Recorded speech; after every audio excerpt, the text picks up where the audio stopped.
produzir, para poder tornar a dinâmica mais compreensível do que a gente está fazendo na região. Isso aí, perfeito.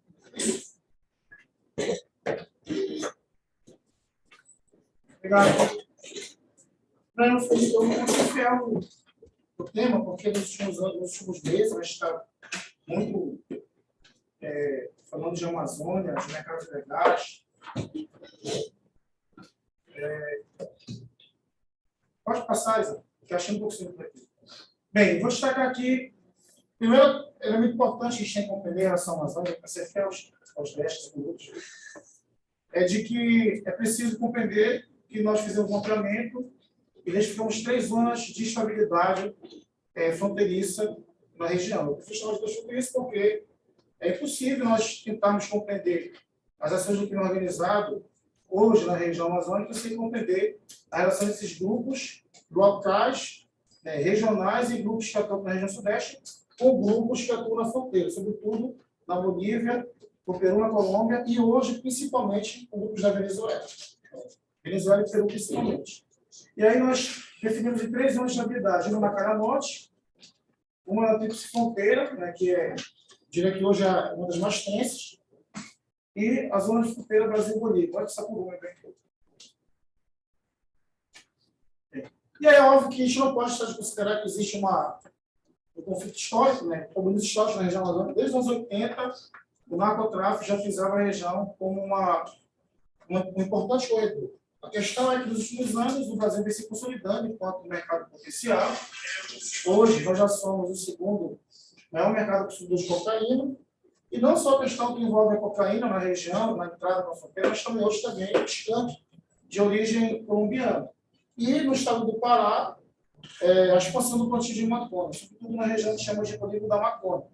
Então, alguns desses elementos hoje têm que ser considerados também como importantes para a gente compreender essa dinâmica.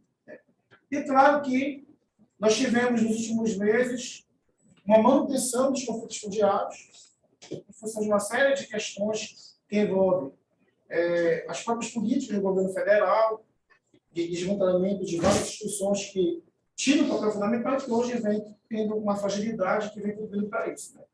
E claro que a abertura de novas feixes de expansão, sobretudo direcionada também para a questão do garimpo, que vem contribuindo para essa expansão da violência. E aí a gente mostra aqui, por exemplo, essas 3 zonas que eu destaquei, Cara Norte lá em cima, tem fronteira aqui no meio, aqui a Brasil-Bolívia, que são as áreas que são de estabilidade.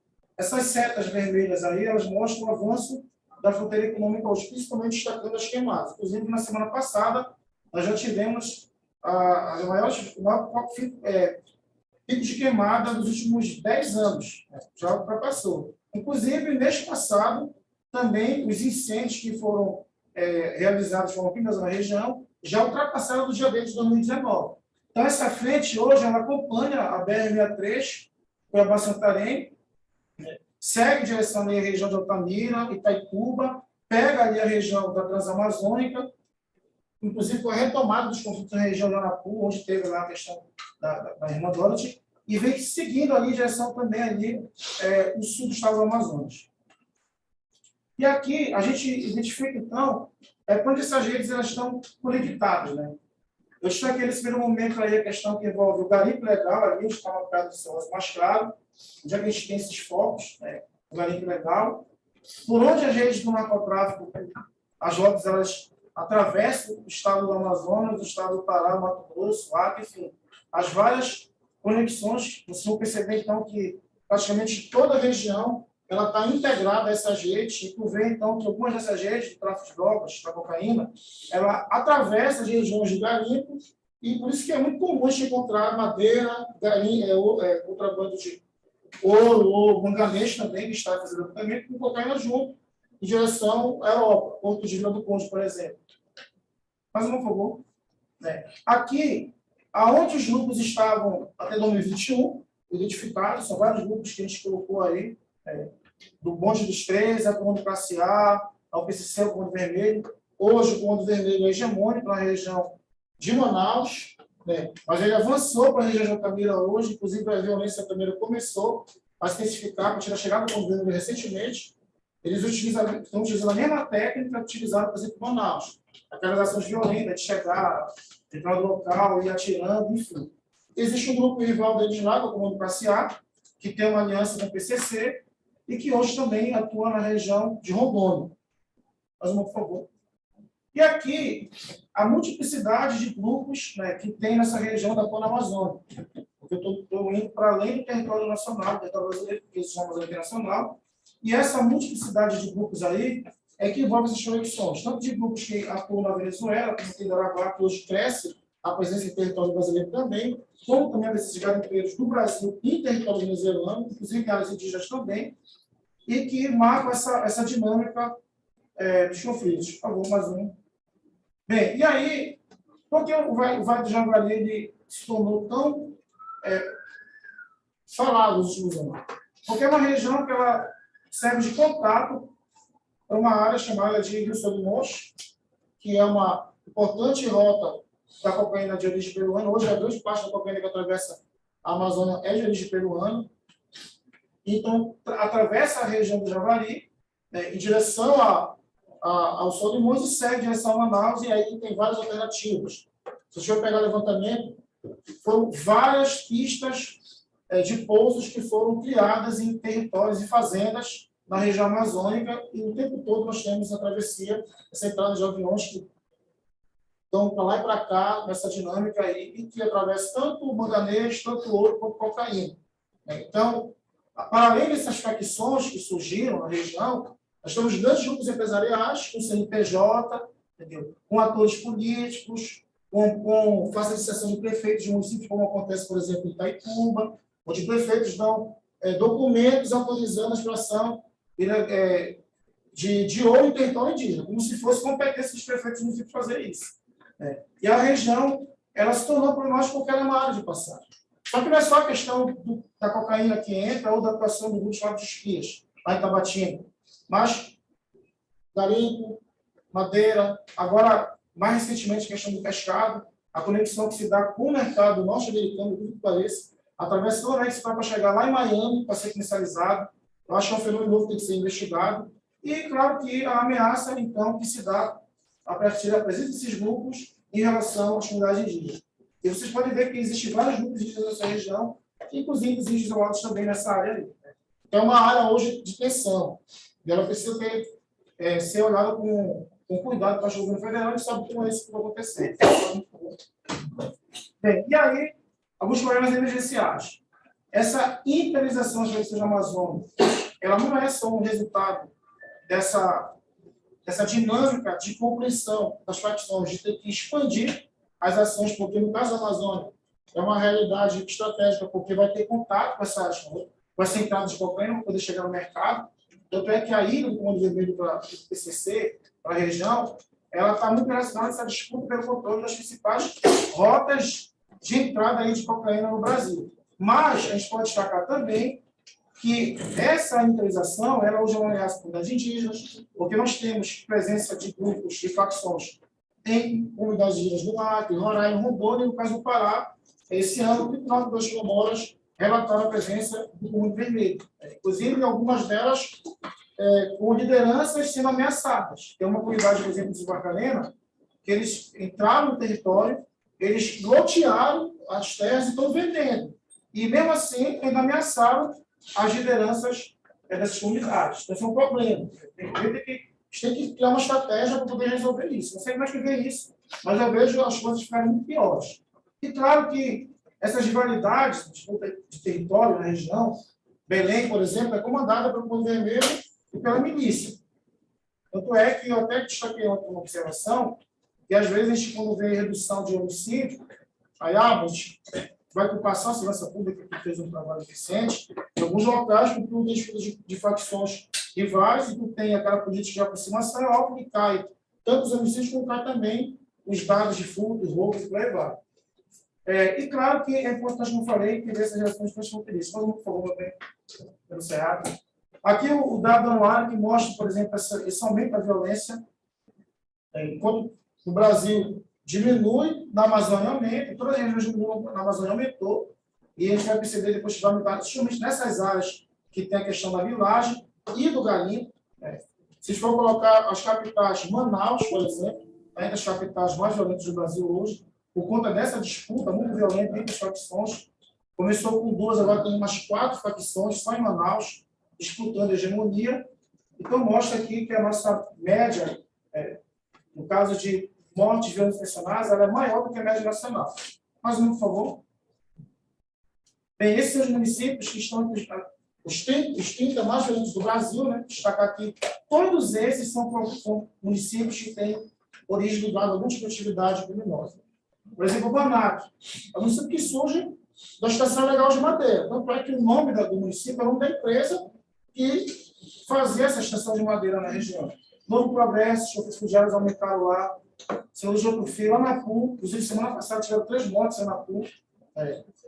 Cumaru do Norte, Oeste do Araguaia e Jacarepaguá. Tem 4 desses municípios que abriram com o objetivo, inclusive. Mais um, por favor. E aí, claro que tem um elemento novo que tem que ser estudado ainda, a gente está mapeando ainda, que é o contrabando de manganeiro que sai do Pará, de Marabá e de Parapebas e vai para a Bélgica. E de lá para a Bélgica não sei para onde vai. É importante considerar isso aí. Junto com madeira, é um avanço das queimadas. Inclusive, eu até digo que o fato da possibilidade nacional de eleição vem intensificando esse processo. Porque a situação ficou louca, está queimando tudo na região.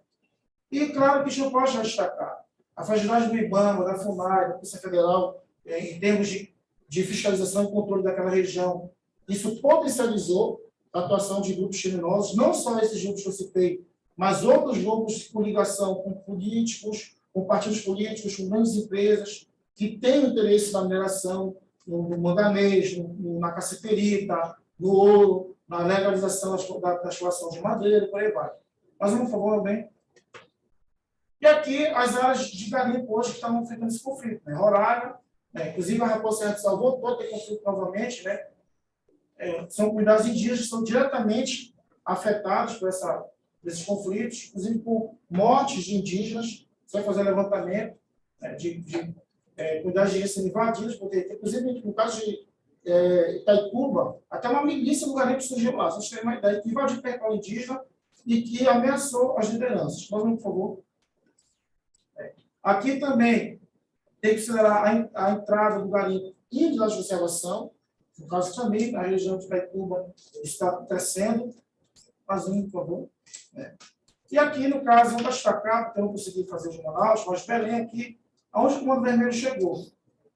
Eu vou mapear, colocar as milícias. Vamos colocar as milícias por quê? Porque em Belém, antigamente, tinham 2 milícias. Hoje, nós temos várias milícias. Só no bairro que chama tem 8. Então, tem que voltar com calma, tomar pedra com calma e sobreviver para poder representar o mal. Bem, uma relação muito íntima com as comunidades, de aproximação, de políticas de proibir roubo. Por exemplo, um bairro conhecido como Barreiro, que até proibir, violência contra a mulher proibiram. Uma forma de se aproximar da comunidade. Para não mostrar por isso. Mais um, por favor. Bem, e aqui, né, são as nossas bases do IBAMA, Polícia Federal, que estão distribuídas. Né? A gente vê que ainda são insuficientes para a dimensão territorial da região. E quando eu falo para a dimensão dos problemas, ela fica muito mais complexa ainda. Né? E essa é a realidade que a gente está vendo hoje. Mais um, por favor. Bem, para finalizar, né? Bem, então existe uma intensificação da violência e do fortalecimento do crime organizado. Eu digo que isso não é algo aleatório, um projeto político mesmo. É só pegar todos os decretos que afetaram diretamente as políticas ambientais da região amazônica e todas as diversas intervenções na Polícia Federal, no IBAMA, na FUNAI. Tudo isso aí que aconteceu nos últimos anos, isso potencializou a presença de vários grupos criminosos na região. Porque a gente tem mania de achar apenas que essas facções, a Família do Norte, o Comando Vermelho, pensei que são grupos criminosos. Mas existem outros grupos criminosos com relações políticas institucionais, né, que também tem que ser analisado. Né. Claro que, para a metade, né, e aí são as comunidades tradicionais da região que sofrem com isso, indígenas, quilombolas, ribeirinhos, que estão à mercê dessa dinâmica de conflito. Né. E é interessante considerar essa transnacionalização do crime na região. Então, todo esse contato que vem da Bélgica até o Pará, no manganês, o da cocaína que atravessa, que vai com madeira para Porto Velho do Conde, que também vai para a Bélgica, e que chega a algum lugar, então que vai para Miami, ser comercializado por valor 3, 4, 5, 6 vezes maior do que foi negociado no Brasil, tem que analisar esse mercado. Uma mega estrutura muito bem organizada, que envolve múltiplos atores e que vem alimentando aí uma dinâmica de violência na região. Bem, e aí, mais uma, por favor. Bem, para fechar, né, só uma frase que eu gosto de citar o plenário, na minha provocação sobre adiar o fim do mundo, é exatamente se poderem contar mais uma história, se pudermos fazer isso, estaremos agindo no fim. Mais uma, e aí uma mensagem, porque não é possível que a gente não comece 2023 sem olhar para a região amazônica e pensar nas várias pessoas que hoje vêm sofrendo com todo esse problema que eu, resumidamente, em 15 minutos, eu acho que tenho que apresentar para vocês. Essa é a minha apresentação. Obrigado.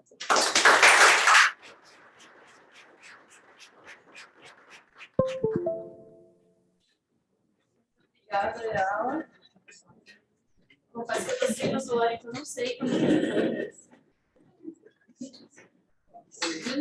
Não, foi ótimo. Muito obrigada. Eu acho que na sua fala apareceram já vários elementos também que apareceram na mesa anterior, né? Principalmente quando se traz que não existe vácuo de poder, né? Então, se o Estado não está, se as instituições estão fortalecidas, né? Se a gente tem um de comando e controle que naquela região é suficiente, alguém está. Eu achei interessante também quando você traz o aumento da criminalidade nas cidades pequenas e médias. Depois eu até, enfim, eu vou pular e já fazer a pergunta, mas eu queria que você comentasse um pouco mais sobre isso, porque acho que isso aparece também no relatório que o Fórum Brasileiro de Segurança Pública fez com o MIX, do Igarapé, se não me engano, que foi publicado esse ano, que é justamente sobre o aumento da criminalidade nas cidades médias e pequenas e como está relacionado com o narcotráfico, né? Eu acho que é uma tendência que aparece em países latino-americanos também. Mas eu consigo essa pergunta, mas a pergunta é se você vê que esse tipo de criminalidade é novo na região da Amazônia, né? Nessas cidades. Eu acho que na mesa anterior eu também falou que a criminalidade das cidades grandes é muito parecida com a das cidades grandes do resto do Brasil, mas que criminalidade é essa que apareceu nas cidades pequenas e médias? Gente, parece que a gente resolveu a questão do vídeo, então achei que está legal passar agora até para a gente poder introduzir a discussão. Olá, para quem não me conhece, eu me chamo...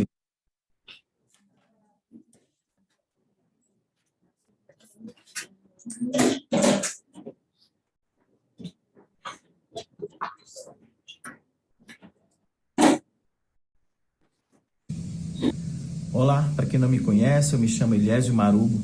Vou falar um pouco para vocês sobre as mudanças climáticas e sobre o perigo da Amazônia no atual contexto brasileiro. Eu entendo que as capacidades operacionais das instituições brasileiras, sobretudo, têm causado um prejuízo para o Estado brasileiro, na medida em que essa parte do Estado tem sofrido incessantes ataques e tem gerado prejuízo não só para a soberania do Brasil, como também para as populações que ali habitam.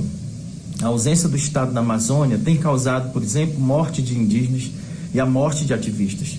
Não podemos desconsiderar recentemente a morte de alguns companheiros guajajara que realizavam a proteção do seu território através das ações de monitoramento. E numa situação muito semelhante, o Vale do Javari, no mês de junho, perdeu 2 grandes ativistas, muito conhecido o caso deles, que é o caso do Dom e do Bruno, ali na região do Vale do Javari. Isso tem sido reflexo da ausência do Estado brasileiro na Amazônia brasileira. A visão de nós, povos indígenas, tem sido pela busca da presença do Estado através das suas instituições. Nós temos pedido e preservado para que as instituições elas sejam mais presentes na Amazônia. E ela tem se acovardado muito, as instituições têm buscado a não atuação de forma proposital diante de um contexto de política, e isso tem gerado esse resultado. O fortalecimento das instituições na Amazônia brasileira, sob a perspectiva de nós, povos indígenas, tem sobretudo buscado o fortalecimento de instituições que nós entendemos que sejam o pilar da proteção da Amazônia, sobretudo da capacidade da presença do Estado, que são justamente as instituições que fazem o combate e a preservação dos interesses do Estado brasileiro, que são o Ministério Público, a Polícia Federal, o IBAMA, e no caso daqueles locais próximos das reservas indígenas, a gente está mencionando exclusivamente a FUNAI. É necessário que a gente acorde, as autoridades acordem para que esse cenário ele passe a ter uma mudança e a partir de já nós possamos construir uma política pública forte que visa justamente a preservação da Amazônia e a proteção das pessoas que ali habitam. Até mais.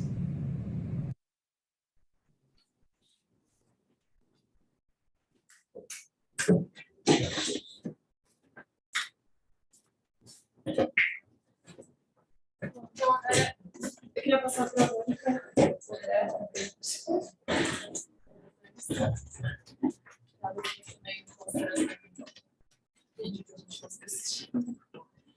Muito boa tarde a todos e a todas. Eu sou Mônica Sodré, sou cientista política e diretora executiva da RAPS, Rede de Ação Política para a Sustentabilidade. Eu queria começar agradecendo Renato e Samira pelo convite para estar aqui com vocês hoje, também cumprimentando meus quatro colegas de mesa, estar com todos e com todas vocês. A discussão que eu trago aqui para o debate hoje é sobretudo de um ponto de vista político, que é a minha área de formação, que tem a ver também com a natureza da organização que eu dirijo. A APS é uma organização com sede em São Paulo, que tem 10 anos de atuação, é uma organização apartidária, independente e sem fins lucrativos, que atua há 10 anos para fazer uma coisa que não é simples, que é aproximar a sustentabilidade da política institucional. A gente faz isso há 10 anos de dois jeitos. De um jeito, ajudando pessoas que querem disputar eleições, e essa talvez seja a parte mais visível da discussão, porque foi a primeira que há uma década passou a preparar candidatos a partir de uma perspectiva multipartidária. E de uma segunda frente, um segundo jeito, é também apoiar aquelas pessoas que já estão eleitas, já estão no exercício de mandatos eletivos hoje, para que levem em conta os limites do planeta na hora de tomar decisão. E a premissa que orienta esse trabalho nessas duas frentes são duas. Uma democracia melhor é possível por meio de políticos melhores, e, em segundo lugar, políticos que tomam decisões sem levar em conta os limites do planeta são ruins. Os negócios são ruins para as pessoas e são ruins para o país. Essa organização hoje tem entre os seus membros 45 pessoas no Congresso Nacional, de quase todos os partidos políticos, e boa parte do movimento está dedicada a entender o universo do Congresso Nacional e a dialogar com essas pessoas, a partir de uma perspectiva também que seja multipartidária. E eu começo a minha fala aqui, que vai ter em torno de 7 a 8 minutos, e vai ter 3 blocos, falando sobre a distância do Congresso Nacional, que aparece na fala do colega Ayala, aparece na fala do Renato, na mesa anterior, e aparece também no depoimento do Maru, sobre o fato de que o Renato afirmou na mesa anterior que o Congresso Nacional é omisso em relação a muitos temas, e ele se referia ali ao papel de defesa, né? O Legislativo se recusou a, por exemplo, atribuir a determinados grupos um papel mais claro sobre a questão da defesa do Brasil. Na minha avaliação, o Congresso Nacional, ele falava da defesa, eu vou falar dos temas socioambientais. O Congresso Nacional hoje não é omisso na questão socioambiental, ele é corresponsável por parte dos desmontes que a gente tem assistido. Os dois primeiros elementos que eu gostaria de destacar acerca de como o Congresso tem incorporado a questão da Amazônia, das ilegalidades, e também das atividades econômicas do território, tem a ver com dois projetos que estão no Parlamento hoje que merecem a atenção dessa audiência, porque tem isso e tem chance de serem aprovados ainda esse ano. O primeiro deles é o PL 191 de 2020, que foi enviado pelo Executivo Federal entre as suas prioridades esse ano do Parlamento, que prevê a regulamentação da atividade mineradora em terra indígena. Essa previsão está inscrita na Constituição Federal, mas ela não foi regulamentada. Esse é um projeto de lei cuja urgência foi aprovada em março. Se vocês provavelmente se lembram, foi no dia que nós tivemos uma manifestação explícita da sociedade civil na frente do Congresso Nacional, foi o Ato pela Terra, puxado por muitos dos artistas. Naquele mesmo dia, o Parlamento aprovou o caráter de urgência de um projeto que, inclusive, as grandes mineradoras, e me refiro em especial ao IBRAM, a associação, manifestou dizendo que não se presta aos fins a que se destina. Então, é um projeto complicado por várias razões e é bastante significativo que que a Associação da Mineração do Brasil tenha se manifestado dizendo que que pode representar o processo socioambiental. O segundo projeto é o PDR, o Projeto de Decreto Legislativo 177, que está hoje também na Câmara dos Deputados e aguarda a designação de relatoria na Comissão de Relações Exteriores da Câmara. O projeto de decreto legislativo ele tenta fazer com que o Brasil saia da Convenção 69 da OIT, da Organização Internacional do Trabalho. E a Convenção determina que os povos tradicionais, os povos originários, sejam consultados sempre que houver algum tipo de atividade em seus territórios. E, portanto, ao prever a retirada do Brasil dessa convenção, o que a gente está fazendo é reduzir direitos na ponta, na prática. À época, eu comentei isso no debate do Chile há alguns dias, eu estive com o presidente da Câmara, presidente da Comissão de Relações Exteriores da Câmara, pedindo atenção para o projeto e pedindo, em nome da organização, que houvesse uma discussão aprimorada sobre ele. E que ele me disse que só existem duas pessoas no Brasil preocupadas com isso: a senhora e o presidente Fernando Henrique, que foi quem negociou o acordo lá fora. Me chamou a atenção, é óbvio que ele fazia uma piada ali, mas enquanto provavelmente o projeto não está recebendo atenção na mídia, na imprensa, e sobretudo no ano de eleição, em que muitas das atenções estão voltadas para a disputa eleitoral, e a gente acaba, por vezes, esquecendo o que está se passando no parlamento, e o que pode passar, por exemplo, uma votação virtual, enquanto as campanhas estão acontecendo, ou mesmo quando o parlamento voltar a funcionar no seu ritmo mais ordinário, digamos assim.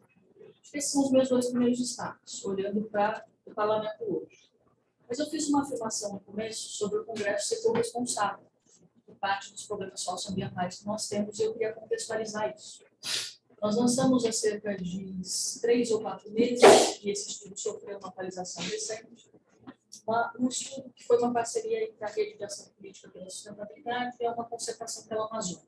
Esse estudo está disponível. A gente vai olhar para como se comportam os deputados federais da Amazônia Legal.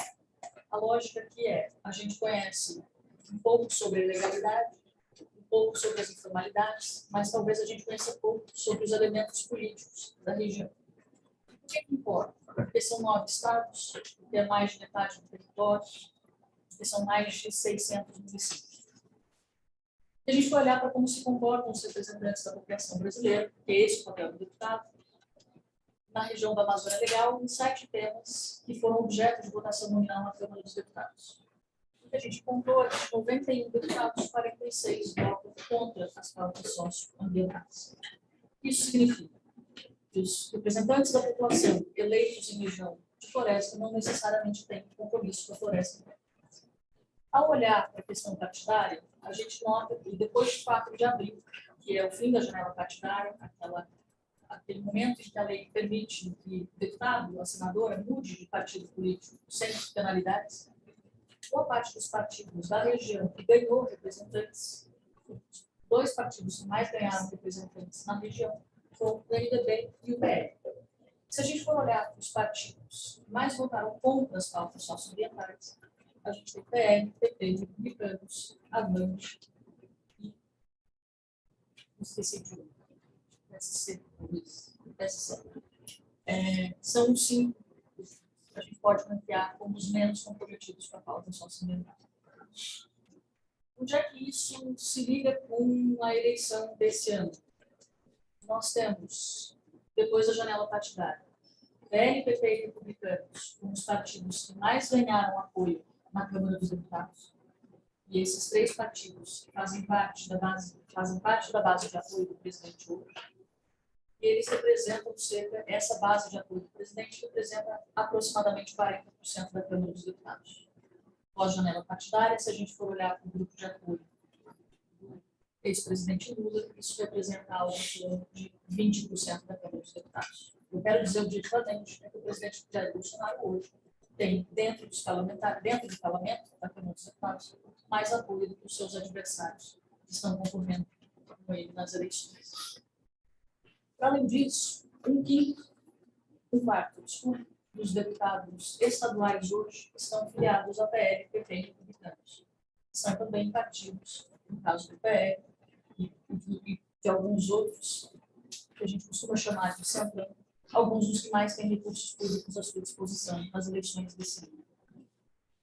O que eu quero dizer objetivamente é que, possivelmente, nós teremos um parlamento no ano que vem um pouco mais conservador, em que as bancadas desses 3 partidos provavelmente crescem, e vai ser um partido também com menor número vai ser um parlamento, desculpa, com menor número de partidos. A gente tem uma cláusula de desempenho que é progressiva, que esse ano decide 2% dos votos válidos, vai fazer o número de partidos cair de 20 e tantos no assento da Câmara para algo em torno de 14 grupos. Além dessa pesquisa, com a concentração pela Amazônia e a desenvolvimento do fim, nós fizemos também a RAPS, junto à Fundação Getúlio Vargas e o Instituto de Sociedade, no ano passado, uma pesquisa que ouviu 156 deputados federais e senadores sobre como se comportavam e o que pensavam e como se comportavam em relação às temáticas ambiental e climática. E a gente encontrou também um novo descolamento. Os parlamentares dizem, o que os parlamentares fazem não necessariamente são a mesma coisa, e isso às vezes a gente sabe, mas, por exemplo, na questão de preocupação com o tema da mudança do clima. Boa parte dos parlamentares se considera interessado, mas considera os seus colegas menos interessados e considera o eleitor, o cidadão, menos interessado. Quando a gente pergunta qual deveria ser a medida número 1 para combate às nossas emissões de gases de efeito estufa, para diminuir as nossas emissões, 51% dos parlamentares afirmam que deveria ser investimento em energia renovável, a despeito do fato de que boa parte das nossas emissões vem de desmatamento. Isso mostra a dificuldade do parlamento de equacionar alguns desses temas dos quais a gente está falando. Falado sobre o parlamento e falado sobre os 2 estudos, eu queria mencionar como é que eu enxergo essa questão hoje, o que é possível ser feito, em especial no parlamento. Quando a gente olha nesse estudo da RAPS com a concentração, os partidos que mais votaram favoravelmente às pautas socioambientais, a gente tem uma concentração em PT, PSB e PCdoB. São e rede. Isso significa que essas votações estão concentradas mais nos partidos à esquerda do espectro político. Esse é um elemento que a gente precisa superar. Esse tipo de discussão precisa ser vista para além das diferenças partidárias, para além das diferenças ideológicas. A sustentabilidade não pode ser vista só como uma questão desse nível. O segundo ponto, a gente precisa, portanto, atrair lideranças do centro e da direita, e eu acho que tem um viés econômico para fazer essa atração. Em segundo lugar, mobilizar partidos políticos. Em geral, o brasileiro não gosta de partidos políticos, e a gente tem repetido há muitos anos que eles perderam a capacidade de representar a população. Apesar disso, o parlamento e a Constituição desenhou o parlamento para funcionar numa lógica partidária, uma lógica de grupo e não uma lógica individual. Partido importa, e partido importa muito para coordenar o processo legislativo. Se os partidos não entenderem que a Amazônia é um tema de interesse nacional, é muito difícil que os parlamentares, por si só, o façam. Em terceiro lugar, aumentar o grau de reconhecimento das lideranças sobre sustentabilidade. Esse não é um tema bem compreendido, não é um tema considerado sexy na visão dos parlamentares a maior parte das vezes, e não pode ser visto só como uma questão ambiental. E, por último, a gente precisa se preparar para um novo congresso que vem aí, e que, como eu disse, tem tendência a ser mais concentrado, ter mais recursos públicos à sua disposição, por conta de uma série de decisões que foram tomadas, e que tende a ser também mais conservador. Isso vai ter impacto na maneira que a gente dialoga com os parlamentares, com os partidos, e que a gente trabalha também em favor das pautas que nos interessam. São esses meus pontos. Eu queria agradecer vocês, agradecer a Luísa pela mediação e fico à disposição do nosso trabalho.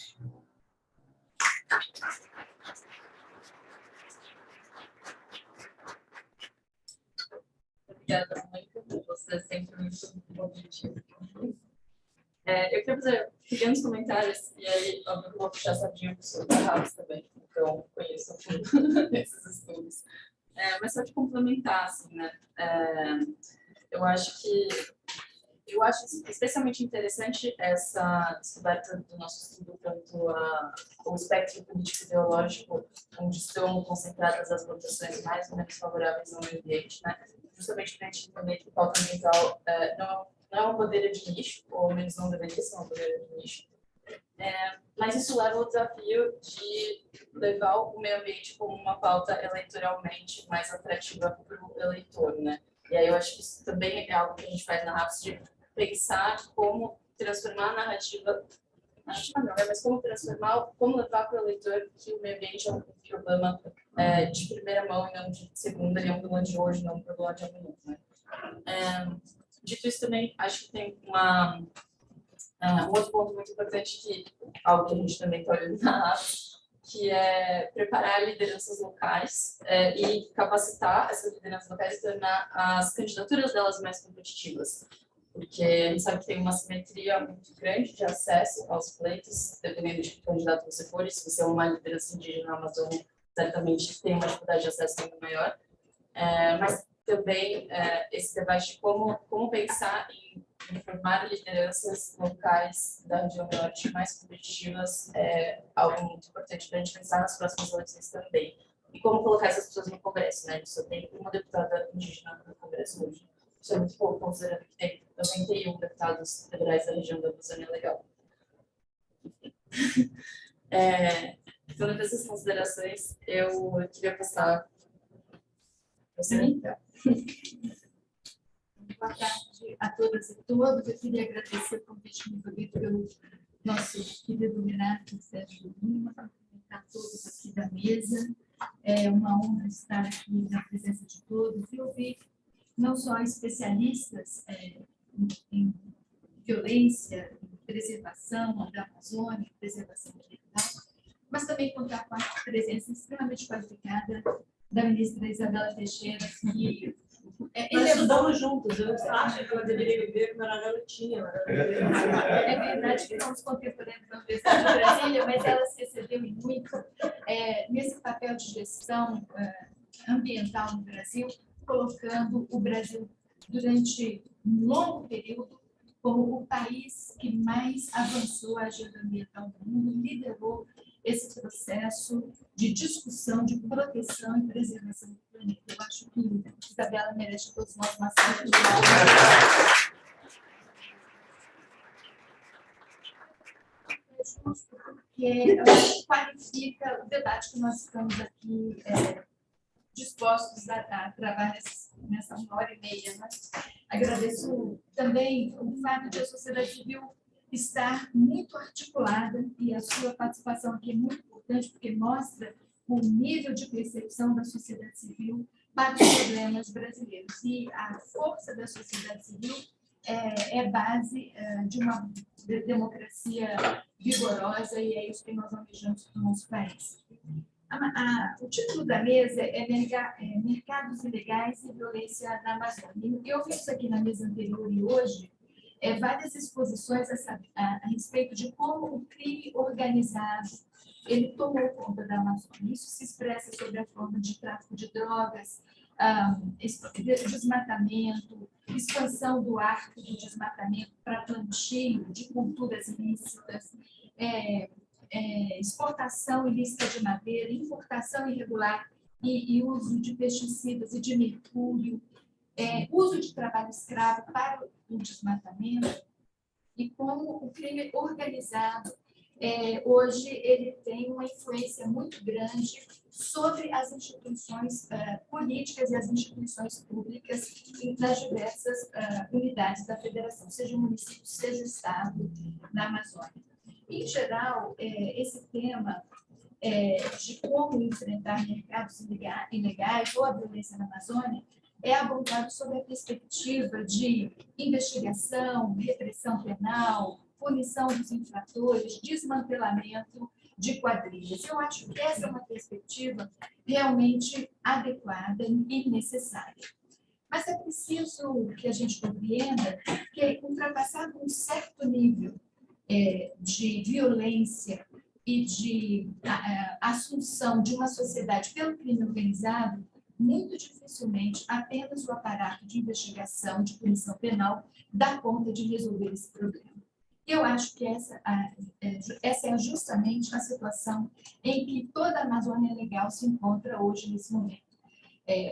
Alcançamos, para ser bastante clara, um nível de domínio do crime organizado em suas várias vertentes e de intricamento da atuação do crime organizado com as instituições públicas e com atividades lícitas, que dificilmente a investigação e a punição penal será capaz de debelar esse problema. E por isso, a perspectiva que me parece importante considerar é de que, se não houver um outro tipo de intervenção da democracia e das instituições do Estado Democrático de Direito, dificilmente nós conseguiremos recuperar a Amazônia para uma situação de licitude compatível com o Brasil que todos nós sonhamos e almejamos. Por isso, a abordagem que eu pretendo fazer aqui, eu sendo de uma instituição de controle e fiscalização e incumbida de exercer a tarefa também de persecução criminal, é de tentarmos fazer uma reflexão sobre o que podemos fazer com esse território para reassumir a sua governança para um ambiente de democracia e de preservação de direitos fundamentais. Eu acho que a pergunta que eu gostaria de formular é: por que alguns países que também adotam democracia e regime de leis, como nós adotamos no Brasil, conseguiram estabelecer um patamar de igualdade entre os seus cidadãos e de distribuição de riqueza entre as pessoas que conduziu a um maior índice de desenvolvimento humano? Outros países não conseguem fazer isso. E o Brasil, como tem sido anunciado por todos, é um campeão de desigualdade, é um campeão de violência. Se examinarmos o ranking das 100 cidades mais violentas do mundo, o Brasil tem 44 cidades nesse contexto. E com o nível de subnotificação que nós temos no Brasil. Se a gente pensar em outros critérios de verificação de desigualdade e de violência, o Brasil provavelmente ocupa os mais elevados patamares. Então, por que alguns países conseguem distribuir melhor as suas riquezas, os seus bens, dar uma garantia de estado de bem-estar social para a maioria da população e outros não conseguem? Pesquisas recentes têm apontado para algumas das causas da desigualdade e da violência. Ela reside justamente no regime de leis. E, para usar um pouco do juridiquês, que é a área do meu domínio, eu gostaria de enfatizar a importância de examinarmos como investimos na evolução e no aprofundamento de direitos políticos e civis e de direitos econômicos, sociais e culturais. Duas áreas do direito que estão mais no domínio da esquerda ou da direita democrática. Por que a importância disso? Se a gente examina a história do mundo e do Brasil, a gente percebe a importância de ampliar o nível dos direitos políticos para a maioria da população. No Império Brasileiro, apenas os homens proprietários e ricos e proprietários de um determinado valor votavam e podiam ser candidatos.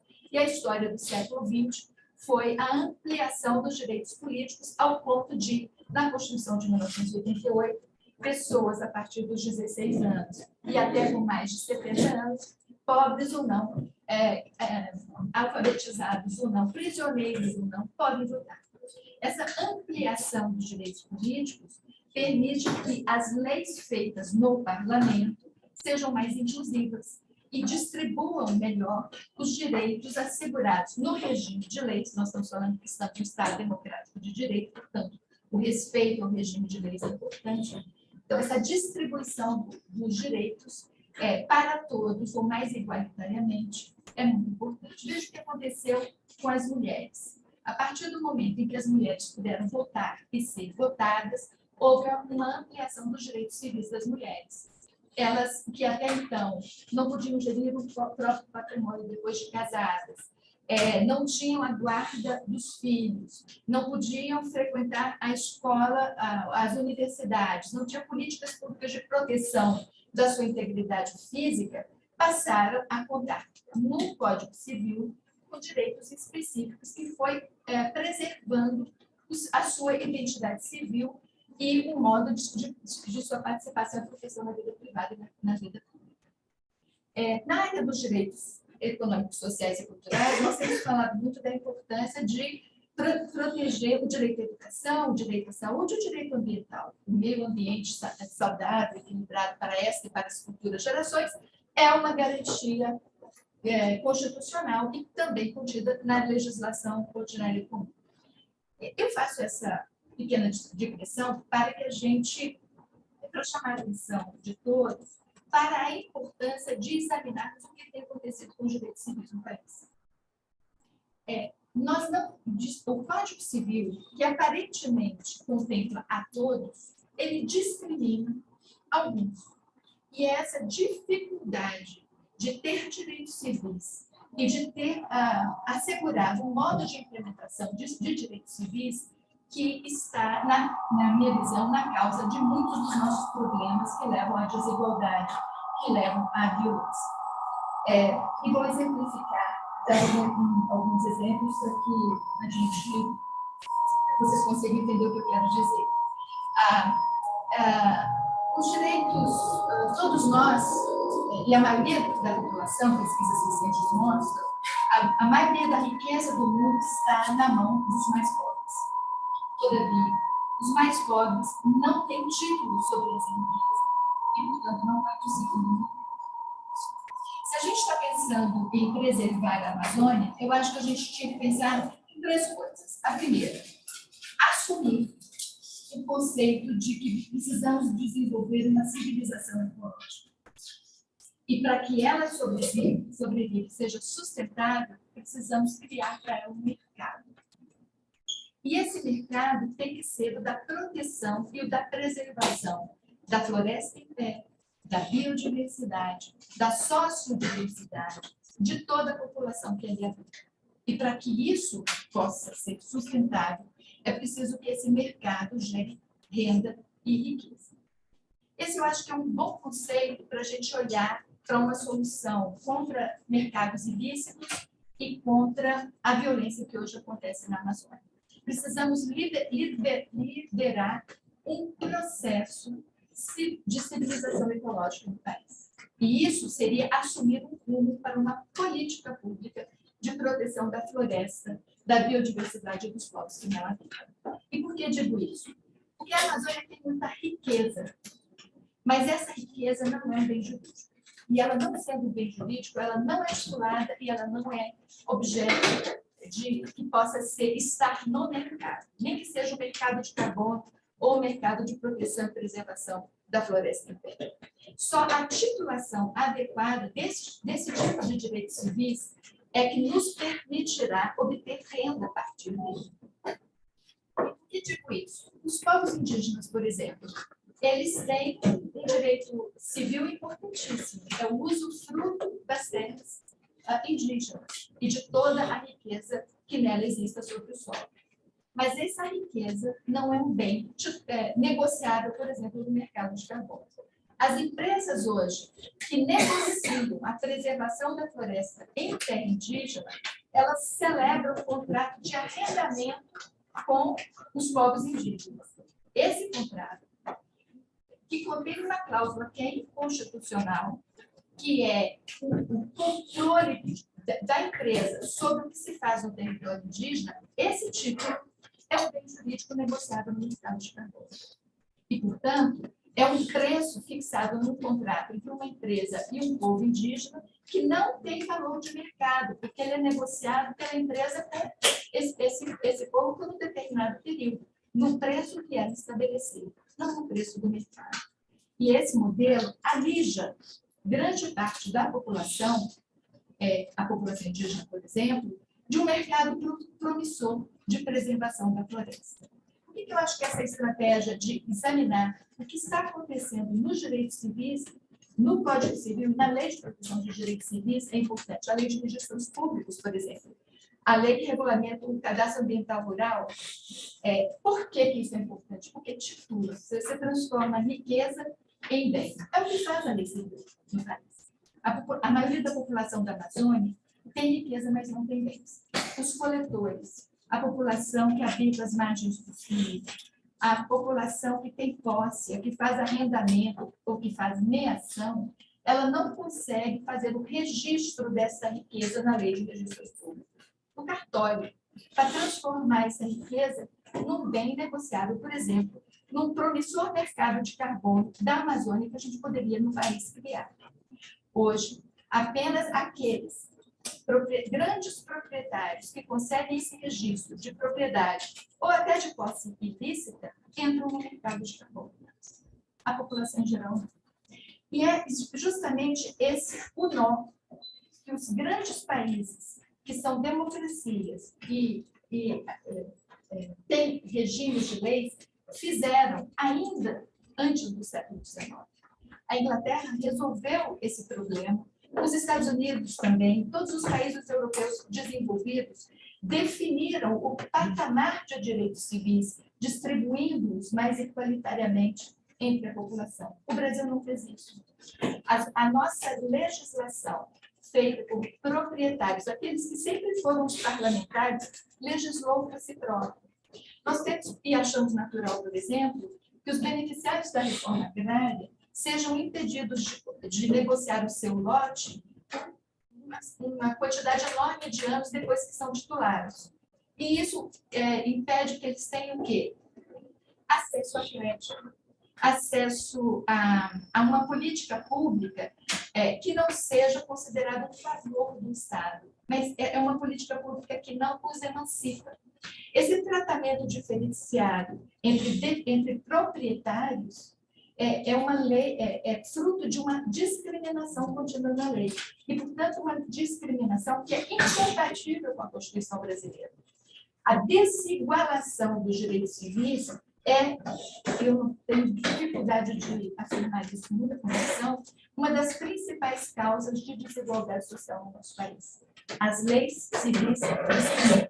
Assim como discriminavam as mulheres que não podiam gerir o seu patrimônio depois de casada, que não podiam ter acesso que não podiam ser gestoras da família, várias outras leis, sobretudo na área da propriedade da posse, continuam discriminando parte da população brasileira. Eu acho que avançar nesse domínio de o que faz, qual é a disciplina do direito civil para todos, é um fator muito importante para que a gente distribua melhor uma política que seja emancipatória, em que as pessoas tenham condição de a sua riqueza transformada em bens, emancipar-se, empreender, ter o controle do seu próprio destino, da sua própria vida, coisa que hoje a grande maioria da população brasileira não tem. E ficam a depender, não de leis que assegurem direitos, mas ficam a depender de políticas públicas que dependem de financiamentos previstos no orçamento para ter um mínimo de atenção ou de assistência estatal.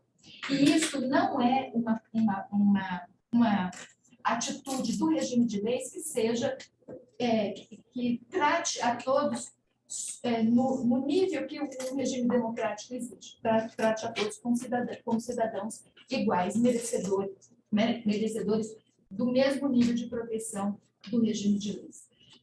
Eu teria mais coisas a lhe dizer e até exemplificar para vocês sobre isso, mas eu gostaria de lhes dar alguns exemplos de pesquisas recentes que mostram a importância de examinarmos as leis civis para encontrar nelas os nós que impedem um desenvolvimento social mais igualitário entre todos que habitam o território de um determinado país. Tem uma pesquisa muito extensa que foi desenvolvida em cerca de 10 países para tentar encontrar o que havia no regime de leis desses países que impedia um tratamento mais igualitário entre todos da população. E essa pesquisa identificou a seguinte história. Quando, anos atrás, no Egito, a polícia chega para autuar um vendedor de frutas que vivia há mais de uma década da venda de pequenas frutas e não tinha mais do que aquele carrinho, as frutas e uma balança para pesar, ela confisca aquele conjunto de bens, que era a única fonte de renda dessa pessoa, e ao confiscar, esse vendedor coloca fogo no seu próprio corpo e se autoimola na frente da polícia e das câmeras de todo mundo. Esse episódio deu origem à Primavera Árabe. E ele foi importante porque toda aquela população que não tinha outra fonte de renda, identificou naquele ato de controle do Estado sobre a vida do indivíduo uma fonte, uma interdição a qualquer esperança de prosperar ou ter algum tipo de atividade ilícita dentro daquele país. E isso deflagrou um movimento em toda essa região de pessoas que se identificavam com aquela situação. E isso acontece na maioria dos países do mundo. Pessoas alijadas do mercado. Ela não tem como titular aquele bem. Ela tem riqueza, mas ela não tem como negociar esse bem, ela não tem crédito. Esse tipo de bem não é titular. Ela não tem como dar esse bem em penhor. Não tem, os índios não têm usufruto, mas eles não podem dar a sua fé em hipoteca.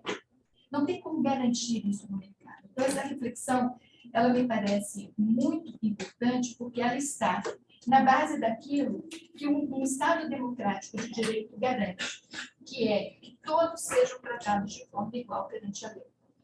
Assegurar condições e um patamar de direitos que permitam àquela pessoa empreender por si. Isso é liberdade. E as nossas opções constitucionais são todas no sentido de assegurar livre iniciativa, dignidade da pessoa humana. Estão lá entre os 5 fundamentos e os 4 objetivos do Estado Democrático de Direito no Brasil, no artigo 1º. Então, me parece que essa ideia de definir, assumir a civilização ecológica e criar para a Amazônia um mercado que garanta a sobrevivência das pessoas é a ideia que me parece mais compatível com a possibilidade de criar um mercado lícito que faça frente ao mercado ilícito que hoje é dominado pelo crime organizado na Amazônia. A droga, o ouro, o mercúrio, a violência, ela é toda contratada, ela é financiada. E esse financiamento não é barato.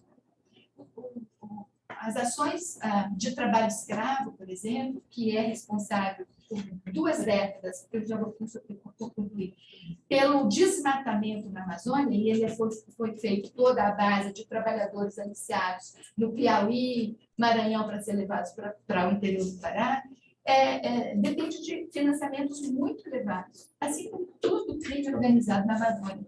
Então, não é um ato individual e voluntário em que se investe poucos recursos. Explorar garimpo exige muito recurso. É caríssimo. Só o transporte daquelas máquinas ou do mercúrio necessário para isso é um empreendimento muito custoso. E, portanto, é preciso pensar com o mesmo nível de magnitude para criar um mercado disso, que é o mercado de proteção e preservação da Amazônia, em que as pessoas sejam remuneradas pelos ônus que têm em relação à riqueza e aos bens que têm.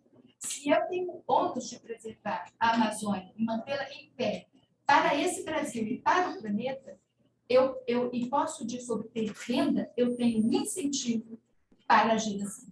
E assim nós conquistamos a adesão da população, porque hoje ela adere à ilicitude porque ela não tem uma outra fonte lícita de renda. E eu acho que nós precisamos ter a ousadia, Isabela, para o mundo de assumir a construção de um mercado de preservação e proteção da floresta, que a gente pode chamar de mercado de carbono, ou outro nome melhor, baseado em uma equalização dos direitos civis para a população da região e do Brasil.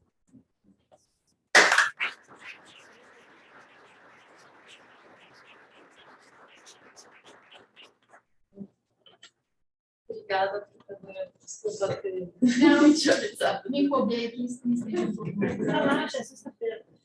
É verdade. Todo mundo de boa. Primeiro dizer que é uma alegria para mim poder dialogar com você como egressa da faculdade de Direito também. E que eu acho super, super importante esses apontamentos, principalmente agora que o mercado de carbono é a menina dos olhos, né, do empresariado, das políticas ESG finalmente estão na moda. E há muitas pessoas dizendo que o mercado de carbono hoje faz a Amazônia valer muito mais pro gado, é tipo uma espécie de pré-sal brasileiro no mercado de carbono na Amazônia, que eu acho que a gente tem várias ressalvas aí, principalmente a Isabela já melhorou com a... Imagina, Não, eu acho que tem muito greenwashing envolvido no mercado de carbono, a gente tem várias ressalvas a serem feitas, mas, dito isso, tem que garantir que essa riqueza chegue a todos, né? Se é uma riqueza, e tem que garantir que ela faça, que esse desenvolvimento chegue à população toda. Então, nesse sentido, eu acho que é muito importante, e principalmente agora que a gente tem o marco legal do mercado de carbono sendo discutido no Congresso, e é uma pauta legislativa super quente. Então, muito obrigada pela... Pois é, só um projeto que está no Congresso assegura participação no mercado de carbono para alguns que têm bens, os grandes proprietários. E exclui todo o resto da população. E por isso é que eu digo que é uma lei civil que vai continuar discriminando a população e vai ser causa de aprofundamento das desigualdades no país. Notadamente, principalmente no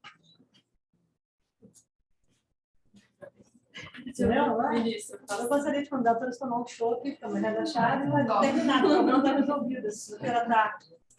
Bom, vamos lá, eu assim, pensei em falar algo, vou falar completamente diferente, porque eu fiquei ouvindo cuidadosamente eles que falaram, a Mônica, adorei os dados com a dimensão da milícia, particularmente, eu vou falar sobre isso um pouco, e obviamente a Raquel tem discutido tanto esse assunto juntas. Eu vou colocar isso numa perspectiva um pouco diferente do que está colocado, afirmado até aqui.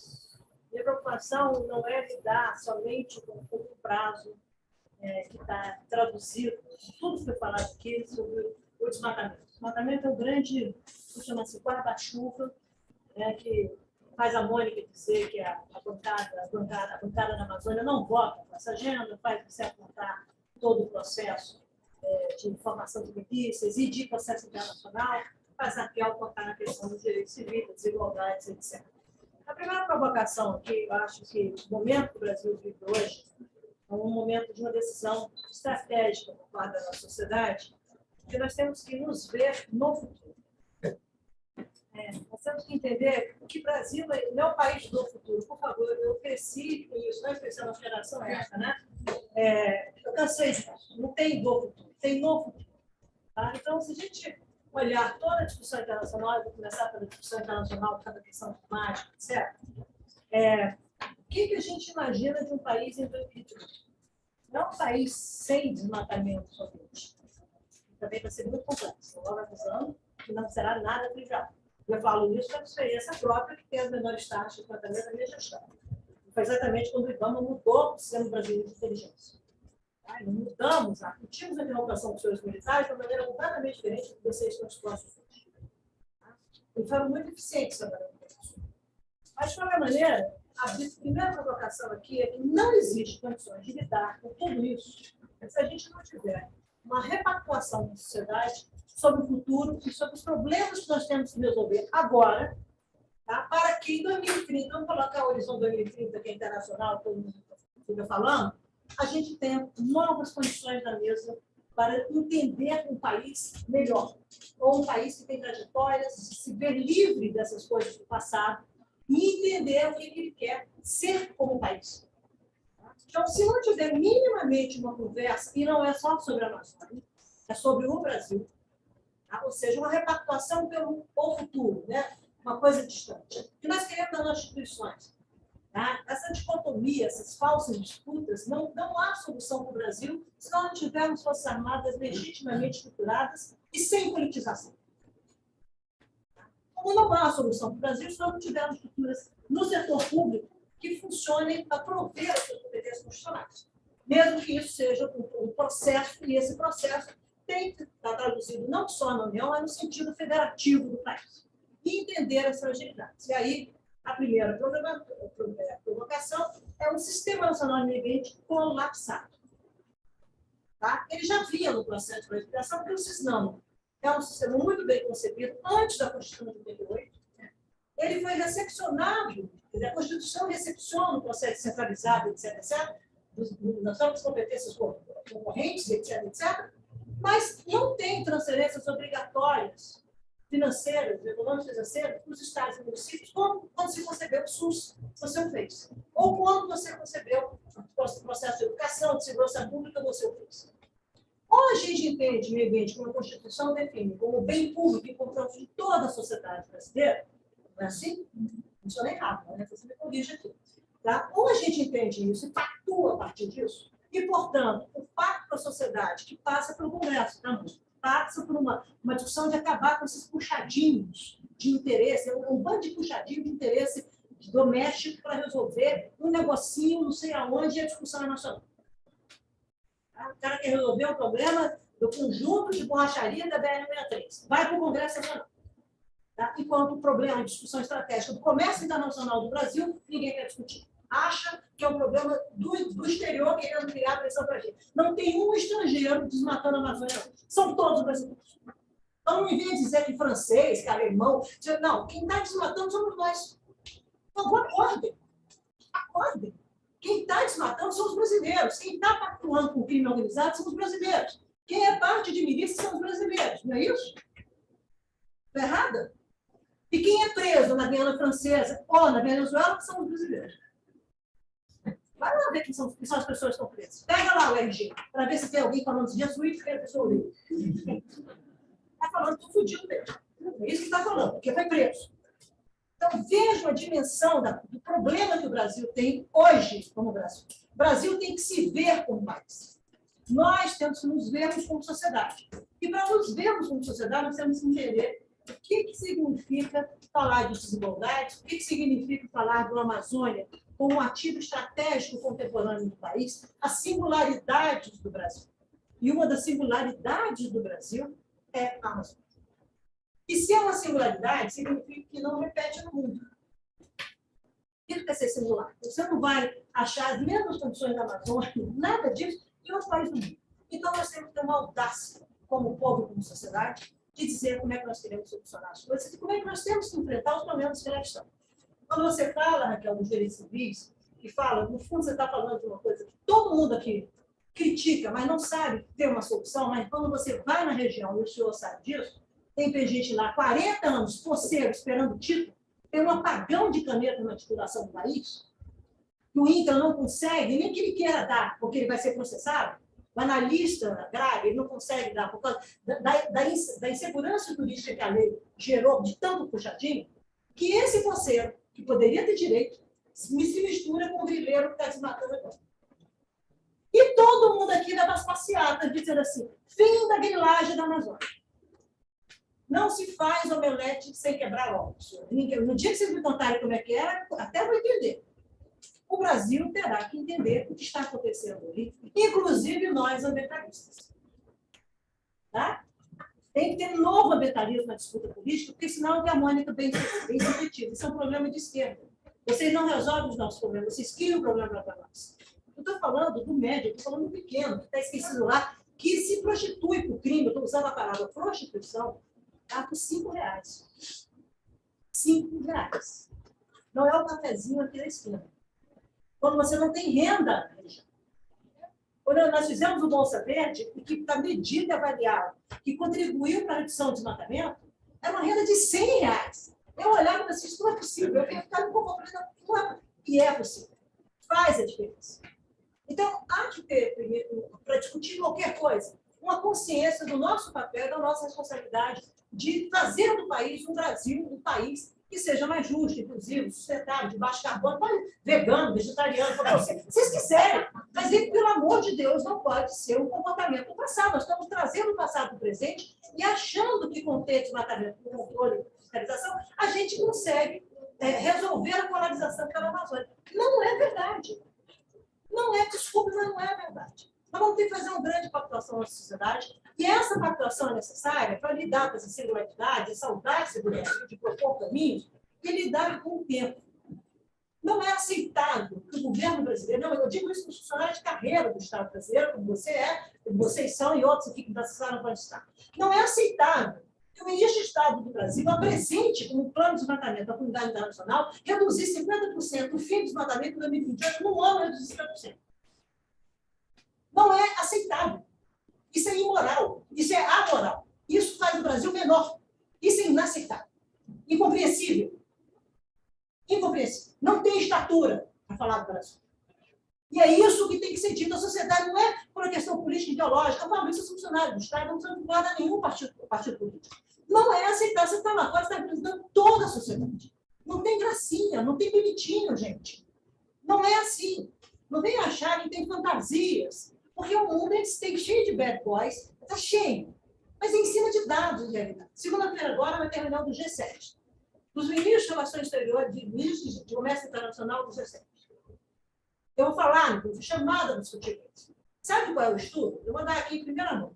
Eles fizeram uma avaliação de quanto que o G7 comprou, qual é o tamanho da pegada do G7 de 2005 a 2017 e todo o comércio internacional sobre desmatamento. Todos os países. Chega a quase 40%. Vocês acham que essas pessoas que têm, como você bem colocou, uma equação de países ricos resolvido, vão continuar comprando e acelerando e ajudando a desigualdade em países sem desenvolvimento? Vocês acreditam nisso, realmente? Então, a tese de perseguição é de quem não quer que mude. E a tese tem que ser de mudança com muita dor. Não vai ser trivial, pastor. Resolver a grilagem de situações de 40 anos atrás, junto com você, com situações consolidadas, você vai tirar essas pessoas e vai colocar onde? Mentira de colocar. Eu não estou falando de 10 pessoas, não, gente. São famílias, milhares de famílias. Vamos andar pelos países da Luiz Gonzaga, como diz o Luiz Gonzaga, e sai andando pelo país para identificar o que é o país. E entender o grau de informalidade que existe entre o legal e o ilegal. A grande maioria dos brasileiros, eles querem ser honestos. Eles querem ter o direito de ter herança. Vocês já se deram conta que significou você, pela primeira vez, ter uma casa própria, Minha Casa Minha Vida? Eu ouvi das mulheres. Eu posso deixar uma herança para o meu filho. Por que a gente é tão perverso na classe média brasileira que acha isso intolerável? Por que o pobre, que é rico na Amazônia, não pode ter direito à propriedade dele e negociar essa propriedade? Por que não?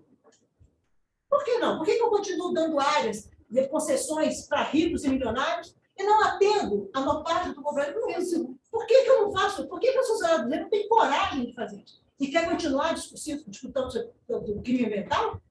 Então, eu vou dar um dado para vocês.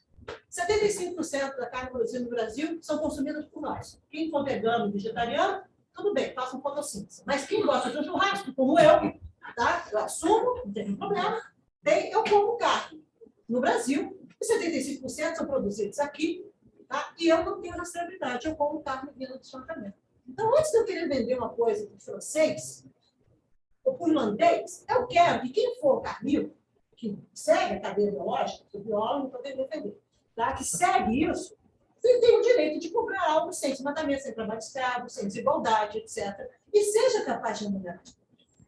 E, para isso, você tem que fazer uma população no país. Porque somente 35% de toda a produção da carne do país são produzidos na Amazônia.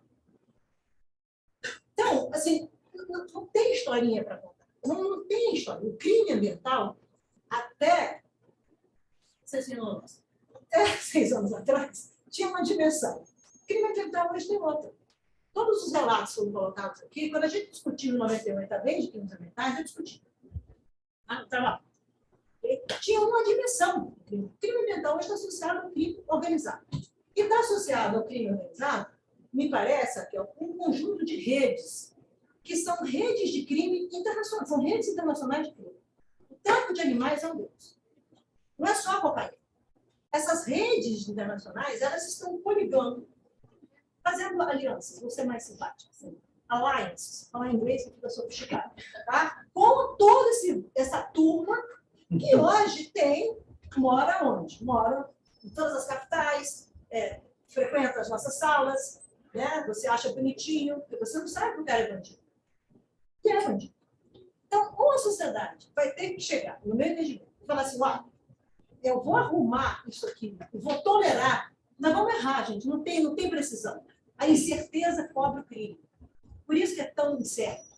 Por isso que as pessoas não querem falar sobre as coisas. Quando a gente foi discutir o Código Florestal, eu apanhei para essa função. Muito você deve ter se lembrado disso. Hoje todo mundo quer implementar o código. Virou uma maravilha. Tá? E eu só pergunto, não, porque tem que restaurar. Eu falei, quanto tem em pé? Quanto tem em pé? Quanto tem preservado nas áreas privadas? Tem mais de 114 milhões de hectares. E áreas protegidas no Brasil tem 118, 120 milhões de hectares. Você quer discutir área protegida só com unidade de conservação federal, pública? Ou você vai discutir com o setor privado? Então tem que parar com a desconfiança no país. Você tem que poder ter um Estado que possa regular, um Estado e convocar. O Brasil tem que acabar, todo mundo desconfia de todo mundo. Vocês acham que a gente vai conseguir resolver o problema de fiscalização de defesa nacional da Amazônia e de todo o território nacional sem as Forças Armadas? Agora, não dá para ser negacionista climático, nem achar que a Terra é plana. Não dá. Não dá. Porque existe uma competência enorme instalada nessas instituições e que sabem trabalhar, mas que você agora está improvisando e polarizando.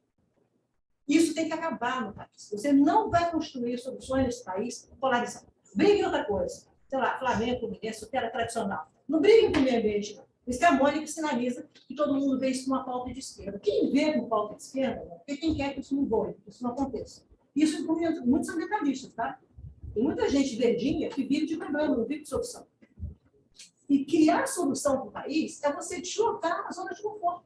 É você pontuar, você está errado. Nós temos que corrigir. E óbvio que, como você tem problemas históricos, você vai ter que, eventualmente, colocar para dentro pessoas que no passado foram vivreiros. Qual é a pactuação que você vai fazer para o Instituto Externo parar? Seja publicar. Como é que eu junto isso aqui? Como é que eu desenho e junto com a regulação fiscal? Porque associada a esse processo todo, ainda tem uma coisa mais presente, a sonegação, que é sempre presente.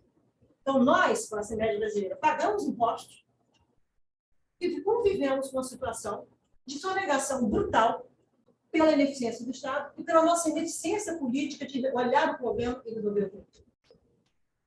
Tenho certeza, você não esteja errado, mas eu acho que não, que eu estou já tombada com uma outra fala, viro patrimônio, eu tenho mil coisas. Eu tenho absoluta convicção de que a gente precisa entender essa singularidade do Brasil e precisamos chamar o mundo aqui para discutir as soluções que a gente vai colocar. Não é rivalizar com o mundo, é chamar e liberar.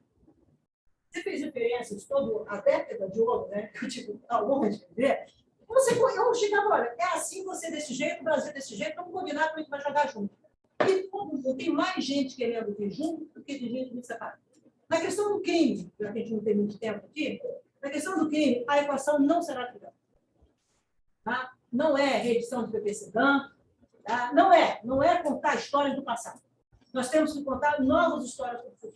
Você vai ter que entender as dimensões e vai ter que entender, por exemplo, a importância dos chamados, por exemplo, blockchains e rastreabilidade e cadeia de commodities, da inteligência artificial, de você jogar com o que tem de melhor no mundo para você, não é só ter o controle, para você poder espraiar os benefícios desse mundo. O controle não é só para punir, é para permitir que benefícios possam surgir. Que busquem que outras coisas possam surgir. Que outras coisas possam vir para você poder construir soluções. E não necessariamente a gente vê no Rio de Janeiro, São Paulo, por isso, é muito no meu caso. Mas no Pará tem todo sentido. Agora, o que não dá, você viu um vídeo hoje daquela... Você respira fundo? Então, tá bom. Da minha cidade, Rosário do Rio Benedito, da destruição. Tá? O complexo de turismo, tem unidade de conservação, está tudo desmatado. A milícia, o crime, ele não tem limite, eles não têm limites para alcance. Não existe mais limite, não existe mais valor mínimo ético, não existe mais moral, medo. Ninguém teme mais nada. E não há mais isso. Isso é um traço civilizatório gravíssimo. Porque você não teme a ordem não só do Estado democrático, mas a ordem das instituições e a ordem civilizatória. Aí vira barbárie.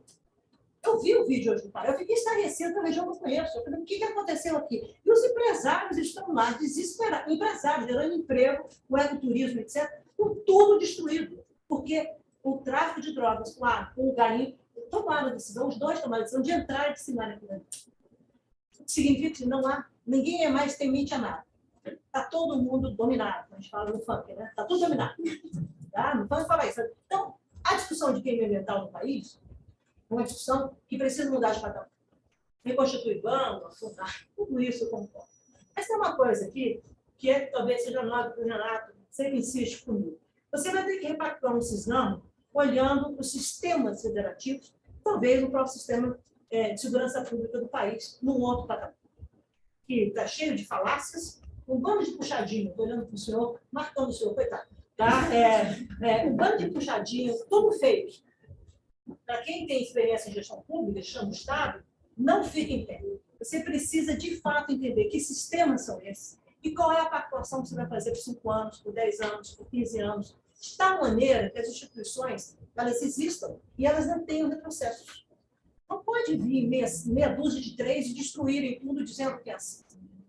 Não é assim. Isso é patrimônio do país. Tá? E o último comentário sobre carbono, vou só para deixar aqui para o debate. A discussão de carbono é estratégica, importante, parará, parará, não existe 1,5 grau sem florestas, sem tropicais. Não existe.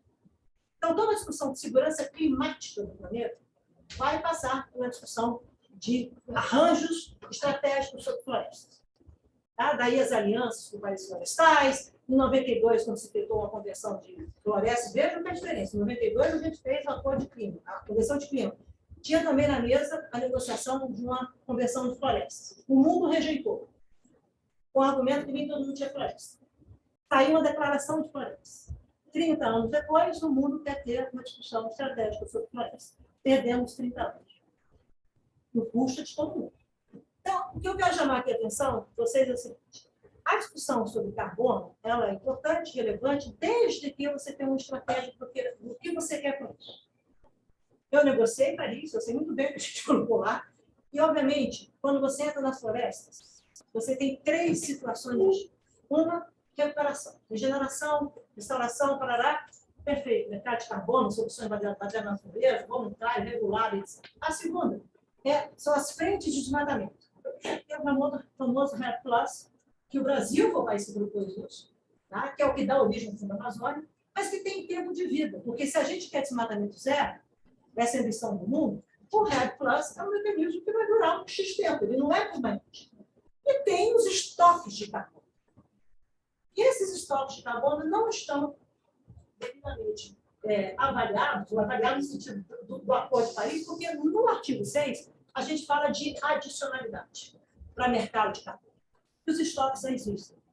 Então, se o Brasil for capaz de cuidar das suas florestas, e for capaz de entender esse papel estrategicamente, tá, de resolver os seus problemas nacionais, mas o seu papel internacional, que resolve os problemas nacionais, o Brasil pode liderar uma solução que não está no mundo ainda, que é de financiar os estoques, levando em consideração a questão de adicionalidade. O que é isso? É uma estratégia sobre singularidades e a visão que o país quer de como é que ele vai ser um ator que contribui para a segurança planetária, tá? Para a segurança do mundo, e não um ator que se apequena e que contribui para o desastre. A escolha do Brasil hoje ou ele produz vida, é o país que mais produz vida no mundo, do planeta, tem um mapa da NASA que mostra isso, ou nós vamos continuar produzindo morte. Essas decisões estão nas nossas mãos. E não é assim, mudamos no governo, etc. Não, é uma pactuação que nós vamos levar 10 anos construindo isso, levando, desculpa a expressão, porrada, mas é isso mesmo. Temos certeza que a gente tem um país melhor, mais ajustado, talvez menos desigual, em 2030, 2032. E aí, quando vou falar de net zero, não é um wishful thinking, tá? Net zero é uma coisa que o Brasil se modelar hoje, eu aposto, tá? Para vocês, 2040, 38, 40, o Brasil é net zero. Precisa querer. E aí ele domina o mundo por soluções, ele é parte do mundo por soluções e não párea, como alguns têm, assim. Eu vou dizer uma coisa aqui que eu não deveria, mas isso aqui não está sendo gravado não, né? Tá?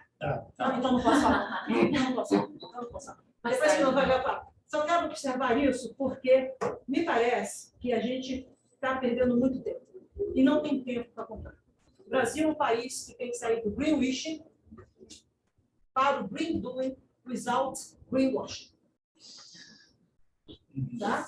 Essa, para mim, é o mantra que tem que vir a partir de 2023, e eu espero que em 2024 a gente anuncie isso no G20 como um país que quer, de fato, ser parte do mundo das soluções e resolver os seus problemas. Os brasileiros precisam se ver na equação das soluções. A Dona Maria, que o sol só vem depois da música do Emicida, a Dona Maria tem que entender por que ela é parte da solução.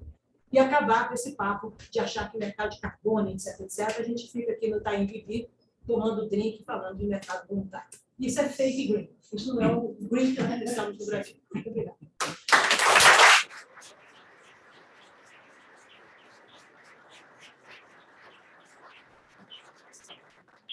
Acho que só para peço licença aqui, diretora da mesa, mas eu quero ter essa visão. Eu quero introduzir um conceito novo. O Brasil pode fazer a diferença hoje no mundo, assim como quando o homem descobriu o fogo, mudou a civilização humana, a descoberta do fogo. Se a gente considerar que a ecologia é o melhor ativo do século XXI, que a gente só tem esse planeta, não tem um planeta B, nós não vamos sair daqui e vamos para Marte, nós temos que cuidar desse planeta. Então, ser uma civilização ecológica, eu acho que é a visão que a gente precisa ter de nós mesmos. A civilização ecológica é nasceu na China.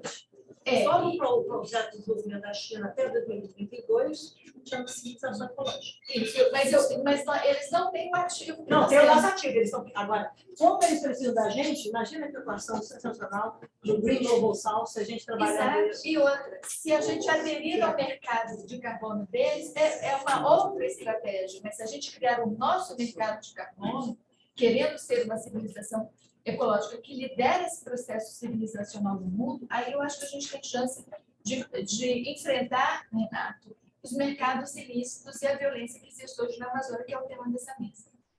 Eu acho que a gente tem que criar uma alternativa tão rentável e tão compatível com os incentivos e com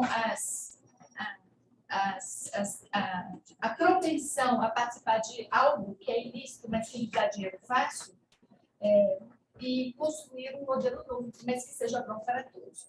Eu queria dizer que as populações indígenas do Brasil participam há muito tempo do mercado de carbono. Tem mais de 30 contratos de arrendamento feitos por grandes empresas com populações indígenas do Brasil, inclusive da Amazônia. Mas eles não vêm a conta de dinheiro. Quem vem é a empresa.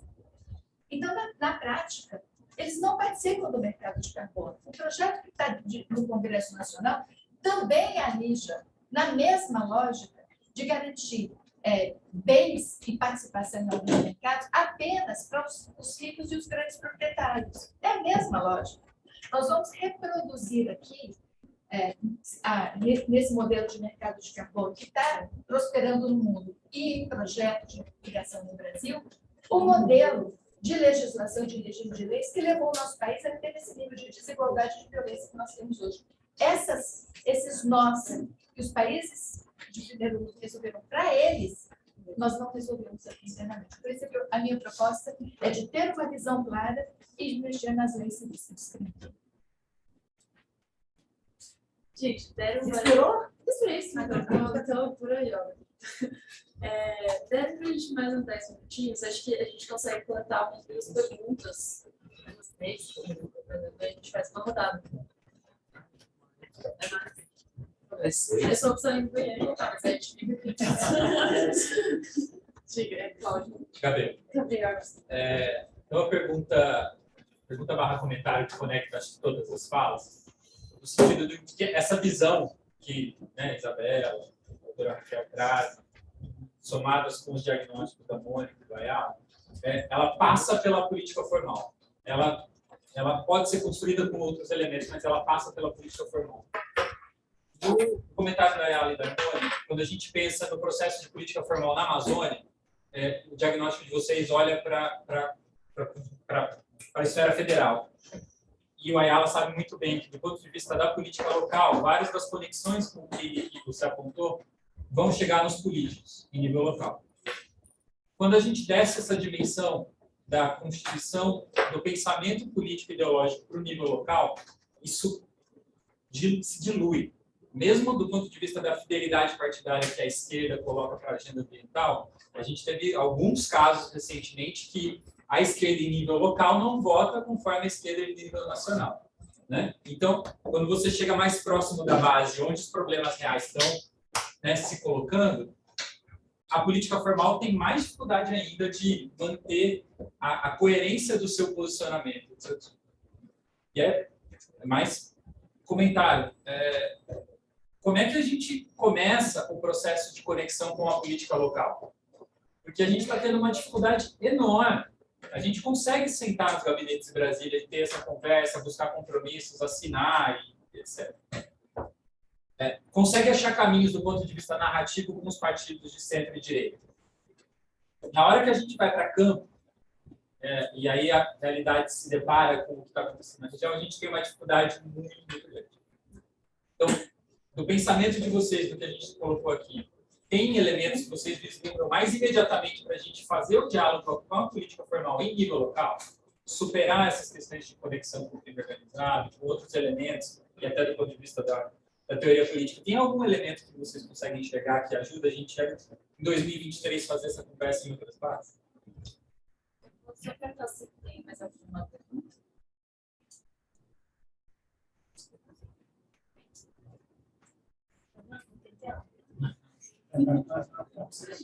Corri todo mundo aqui, participando, pelo menos fazer pergunta. Deixa eu responder, aí vai entender se vocês quiserem perguntar, porque é sobre política, todo mundo vai querer. Eu queria fazer.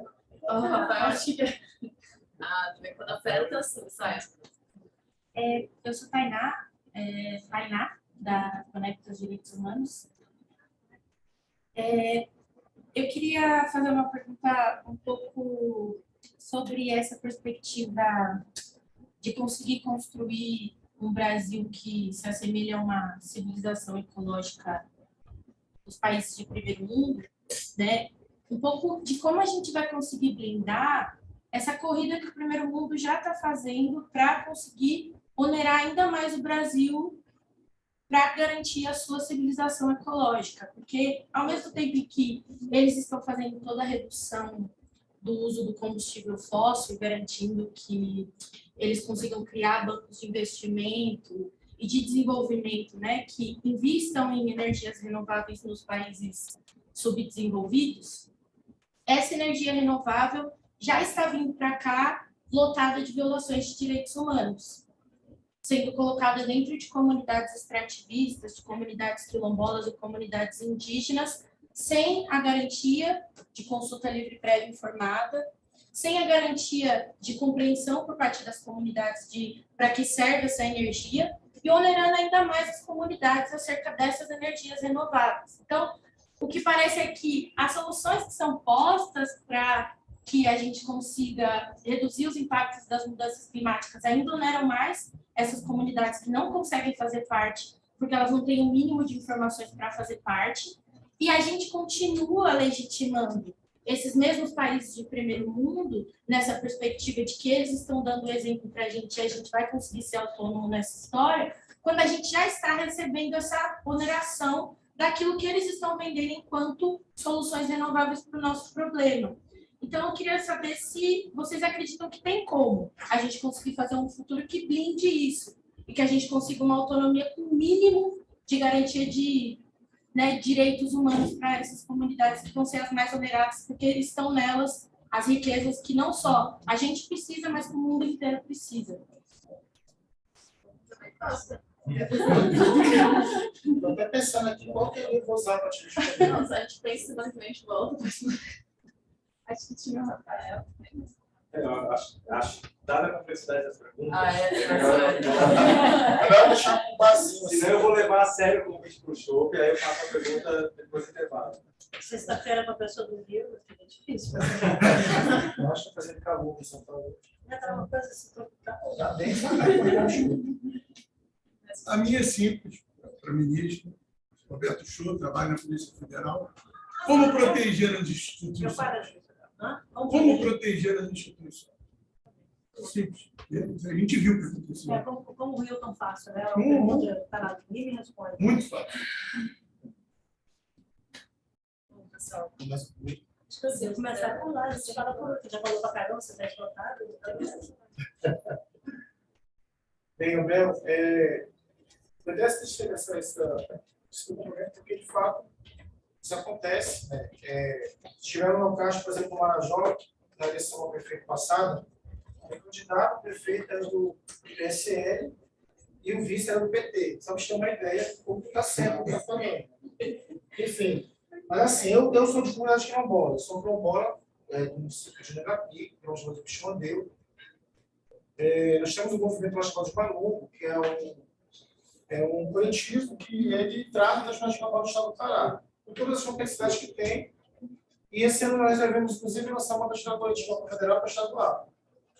A chapa para federal coletiva recebeu 50 mil para fazer a campanha e a estadual recebeu 30 mil. O estado tem uma dimensão territorial gigantesca, com todas as dificuldades para chegar e toda a dificuldade para a gente conseguir eleger. Mas mesmo assim, a gente está nessa luta. Mas o que acontece, por exemplo? Existem muitos municípios no Pará e com certeza absoluta que a gente foi passar como é que essas empresas, esses grupos empresariais, eles financiam a campanha. Por exemplo, a empresa vereadora que financia a campanha do prefeito. É o setor madeireiro que financia do prefeito e dos vereadores. Então, quando o prefeito ele entra, ele está com toda a culpa. Por isso que tem o município do Pará autorizando a exploração de ouro em terra indígena, como se pudesse, em terras da União. Né? Enfim. E, recentemente, eu fiquei 11 dias no Marajó. Eu estou fazendo um levantamento sobre o contrabando de madeira e exploração sexual infantil de tráfico de pessoas. Que naquela região comum tem um projeto do interior do estado chamado Salve Marajó. Eu tenho esse grupo e fui fazer esse levantamento de pesquisa. Fiquei 11 dias lá, não é tão fácil, porque para tipo um local, por exemplo, na Ponta Negra, nós temos casos de exploração sexual infantil. São 1h30 de viagem, aí tem que gastar R$250 com combustível disso, porque o limpo disso careceu. As relações sociais dessas comunidades ribeirinhas que dependem do diesel para poder se locomover nos sítios, deixando de fazer para ter acesso aos serviços, é uma loucura. E tem até gente que se constitui por óleo disso, para ter uma ideia. Né? Enfim, e aí, uma coisa dessas que eu descobri, que lá na região, que eu estava no Andar, e a margem de Ponta Negra, é uma área estratégica para o contrabando de madeira. Então, muita madeira contrabandeada passa por lá, para dar toda a volta para poder chegar em Barcarena, pegar o ponto do ponte e ir embora. E aí eu digo, pô, interessante isso. Só que o que aconteceu? O prefeito, ele colocou lá o pessoal da Guarda Municipal e o secretário de Meio Ambiente para fazer as interceptações da madeira que passava por lá de maneira ilegal. Então, quando chegava lá, quem tinha documentação, ele aprendia lá mesmo. Só que ele aprendia e já usava automaticamente. Ele aprendia hoje, na semana que ele estava usando a madeira já. E aí teve uma festividade que 20 madeireiros foram para lá, é uma cidade de Monte, do prefeito de Guanato, da cidade de Monte. Conta disso. Então, assim, essa loucura, ela é complexa demais. Porque tem, por exemplo, o Secretaria de Educação, o Secretario de Educação, ele só tem o segundo grau completo, com o curso técnico, não sabe nada de educação. O Secretario de Meio Ambiente só tem a oitava série, não sabe nada de meio ambiente. O secretário de obras só estudava a quarta série, trabalhava como ajudante de pedreiro, mas era a Câmara Eleitoral do prefeito, mas o secretário de obras não sabe nada de obra. Isso se dá em vários municípios do estado do Pará e do estado do Amazonas. Ou seja, o processo educativo, libertador, é muito complexo. Eu acho que isso vai ser um desafio que a gente vai ter que levar. E uma outra questão é o fato de que, por exemplo, você tem no estado da Amazônia grandes eixos, faixas de território que são federais, que não devolveram. Então, tem áreas que o estado do Pará ele não consegue atuar direito porque era da União. E até isso desde a época do regime militar, desde 71. E até hoje isso não foi resolvido. Então, fica claro que não, você tem que ser urbano, não, tem que ser militar, não, tem que ser a Polícia Federal e fica nessa. Por exemplo, lá na área onde teve a morte da Eva Dorothy, foi uma área federal. A Polícia Militar teve limitação, por exemplo, tinha que ser a Polícia Federal. E é muito comum isso. São essas áreas que estão em disputa hoje. E bastante disputa. Então, isso é uma questão que a gente vai ter que resolver, não sei como, mas vai ser muito complexo. Em relação ao que tu colocaste, assim, foi realmente uma pergunta complexa. Como? Bem, eu lembro que, quando eu tinha citado um autor, geógrafo negro, de São Paulo, na verdade, ele era paulista, era baiano, acho que foi do sul da USP, que é um dos maiores geógrafos da história do Brasil, Milton Santos, todo mundo ouviu falar. E no último livro do Milton Santos, antes de morrer, o último livro dele, chamado Mundo da Globalização, o Pensamento Único da Consciência Universal, que inclusive foi tema do Fórum Social Mundial de 2009, né? A Abolição dos Escravos de Cá, que foi em Belém, inclusive, coincidentemente. E que tive onde tinha uma prática de livro de errado. Então, ele dizia lá o seguinte, que seria interessante ter um momento na história que os agentes hegemonizados eles teriam que se apropriar das tecnologias criadas pelos hegemônicos para impor o modelo perverso da globalização. E a pessoa que ele se apropriasse dessas ferramentas poderia, então, contrapor um modelo contra-hegemônico com uma outra globalização mais humanizada. Pode parecer utópico, mas o que acontece é que, dentro de gerações tão complexas, esse seria um caminho. Porque de tudo aquilo que foi colocado aqui, com todos os problemas que foram apresentados, com toda a complexidade que faz a gente entender que não vai ser um problema resolvido do dia para a noite, nem 4, nem 5, nem 10 anos. E que carece de um movimento que parta da sociedade civil organizada, das políticas institucionais, e até mesmo uma relação interinstitucional com os países vizinhos para poder resolver. A gente tem que pensar dessa forma, e a educação também é um caminho que deve ser seguido como prioridade nesse movimento. Por fim, eu quero dizer para vocês aqui, o Antônio fala, que nós estamos diante de dois movimentos. Primeiro, um Estado necropolítico, a gente não pode celebrar isso aí. Depois, um Estado necropolítico, negro, quilombola, indígena que está morrendo, que tem as suas violações de direitos, seja no território, seja acesso à saúde. Se não fosse o movimento quilombola se organizar, nós não seríamos prioridade na vacinação, por exemplo, que foi da Covid. Não foi o governo federal que deu, agora começar a vacinar os quilombolas porque eles estão mal vulneráveis, porque precisam de saúde e não tem hospital. Até as comunidades não tem médico, é uma cubana. E até hoje está sem médico de comunidade. Então, o movimento se organizou. E a mesma coisa com os indígenas também. Por quê? Porque esse governo é um governo político. Ele define quem vive e define quem morre. Acabou. Entendeu? E a outra questão é essa continuidade de estado de exceção constante na região amazônica e no Brasil. E aí que fortalece as ações da milícia, e não só a milícia relacionada à questão de militares, mas segurança privada, e até mesmo de setores da segurança privada que tem articulação com empresas mineradoras que atuam na Amazônia, com madeireiras, que violentam os direitos de povos quilombolas, que não precisam parar, de comunidades indígenas. E é esse movimento que está posto aí. E aí, eu acho que a tua pergunta é pertinente. Como lidar as instituições, nesse caso aí? Como é que tu pode ter um cara, que foi o Bruno, que apresentou um relatório com tudo isso que eu falei aqui, porque essa informação de vocês está no relatório do fórum, que foi apresentado no início do ano. Só depois da morte do Bruno, que foram entender. Desculpa, está sendo gravado, né? É melhor você se conter. O que está acontecendo? Só depois. Não está mapeado lá e colocado. O relatório do Bruno, inclusive, coincide com o movimento de Chipre. E o que aconteceu? Ele foi exonerado e depois ele foi assassinado. É óbvio que não vai ser simples descobrir quem foi o mandante. O Bruno. Não, foi 2 pescadores. Pescador. Que pescador é esse que tem relação com traficantes, com contrabando de madeira, com pesca ilegal? Que 10 anos antes trabalhava com os agentes da FUNAI, dando orientação onde tinha que chegar. Entendeu? Porque assim que funciona. Por exemplo, vai ser preso aí. Responde para a onda aí, meu irmão. Ah, mas eu não posso. Não, responde. Se responder, tua mãe vai morrer, teu irmão vai morrer, tua filha. A filha vai ser estuprada e ele vai responder, não vou responder. Beleza. Porque assim que funciona. Enfim. Mas é isso que está posto. A gente realmente tem que pensar uma forma de resolver. E eu digo a vocês. Qualquer um que ganhe essa eleição, espero que não seja o Bolsonaro, entendeu? Porque já está posto qual é o projeto dele, que é um projeto político isso. Não é inocência, é um projeto político.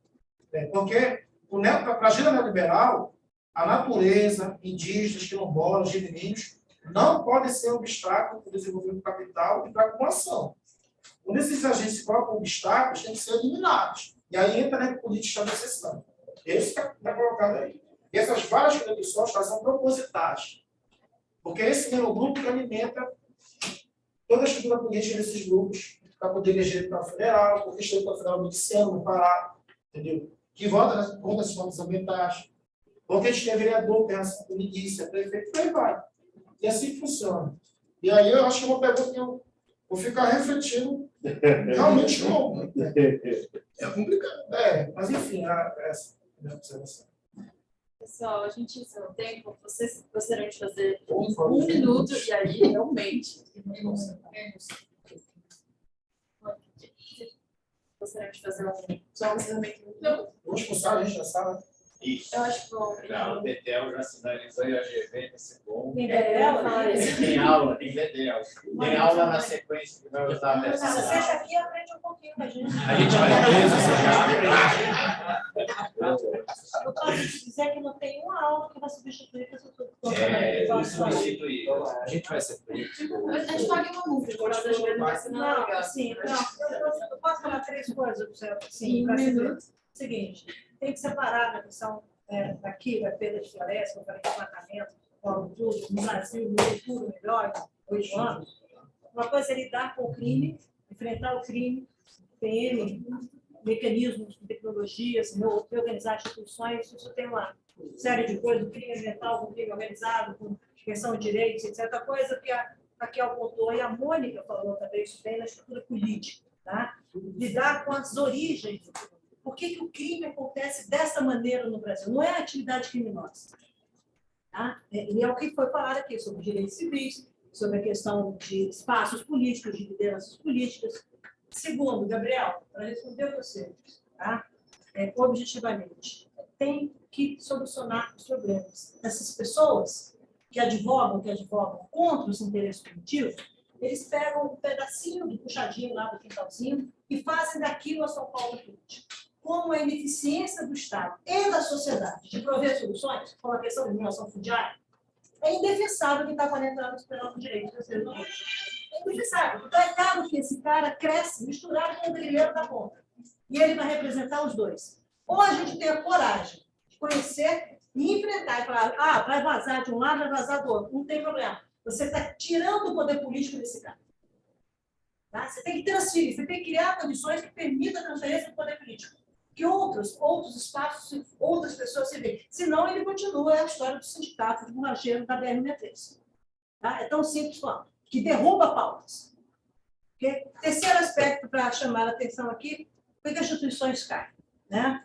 Tem N explicações, obviamente não vai ter tempo para falar sobre aqui, mas 2 questões me parecem importantes. A gente tem que ter essa repactuação política do país, passa pelas instituições.